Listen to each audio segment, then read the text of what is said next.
안녕하십니까. 자, 그러면 이제 4장 내용을 한번 나아가 보죠. 자, 법의 해석과 적용입니다. 법의 해석과 적용이라는 먼저 법이 있어야 되겠죠.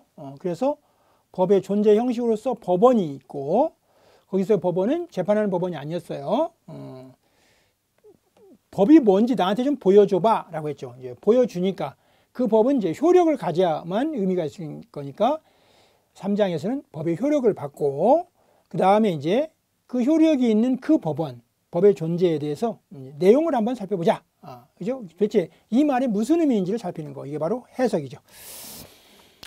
자, 보니까요. 법의 해석의 첫 번째, 법의 해석의 의미입니다. 법의 해석이란 일반적 추상적 개념. 자, 이미 바로 이전 시간에 말씀드렸죠. 형법은 사람을 살해한 자. 이렇게 되어 있단 말이에요. 그래서 사람을 살해했다는 말이 사람이 어디서부터 시작하는지. 그러니까 사람이 시작하는 점, 시작점, 시점하고 끝나는 점, 종점을 또 파악해야 되고, 그 다음에 살해라는 말을 또 살펴봐야 되기 때문에, 그러면 그 살해는 적극적으로 목을 졸라서 죽이는 자귀, 적진 행위를 통해서 하는 자귀만 의미하는 건지, 아니면 어머니가 갓난아이에게 젖을 줘야 되는데 젖을 안 줘가지고 아이가 아사한 거죠. 젖을 못 먹어서. 그런 경우에도 뭐 목을 조르거나 무슨 뭐 어떻게 한 건 아닌데 아무것도 안 줬는데 이것도 살해인가? 그런 의문이 당연히 들겠죠.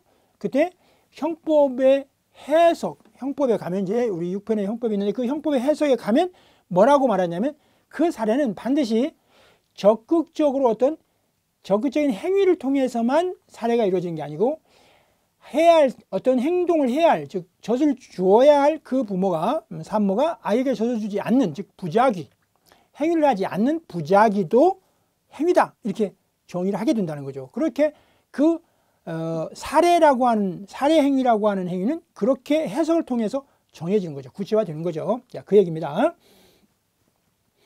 그래서 법의 해석에는 일반적 추상적 개념을 사용하여 규정된 법 규정의 의미와 내용을 구체적인 사건에 적용하기 위하여 구체화, 명확하는 과정이란 말이에요. 지금 방금 말씀드린 살인죄 205조 1항은 구체적인 사건에서 어떻게 문제가 된 거예요? 아이가 굶어 죽었다는 사건이 생긴 거죠.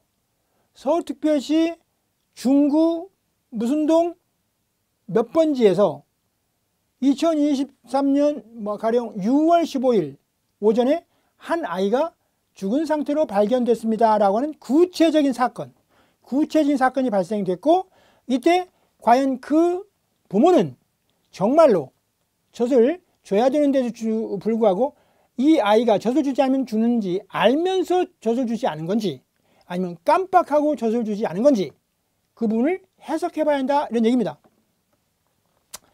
자, 그 다음에 2관 법의 해석의 방법입니다. 그럼 법의 해석은 크게는요, 국가기관에서 하는 해석이 있어요. 그걸 유권 해석이라고 해요. 유권, 권한을 가진, 즉 법적인 권한을 가진 기관이 하는 해석, 이걸 유권 해석이라고 하고, 그 다음에 학자들, 저 같은 사람들이 만약에 법을 해석한다면 그건 다 학리 해석인 거죠. 학자들이 이론적인 차원에서 하는 게 학리 해석입니다.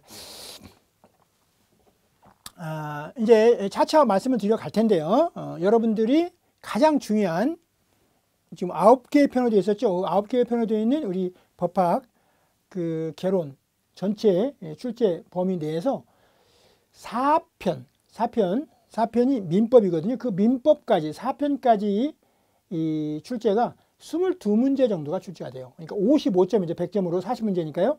그래서 그 4편까지 중에서 22문제가 출제되니까 여러분들이 그 22문제 55점 배점이 되어 있는 그 4편까지 중에 여러분이 한 40점 정도를 취득하면 좋겠어요. 여러분들이 지금 이 법학개론을 100점을 꼭 맞아야겠다, 그렇게 생각하고 계시지 않죠?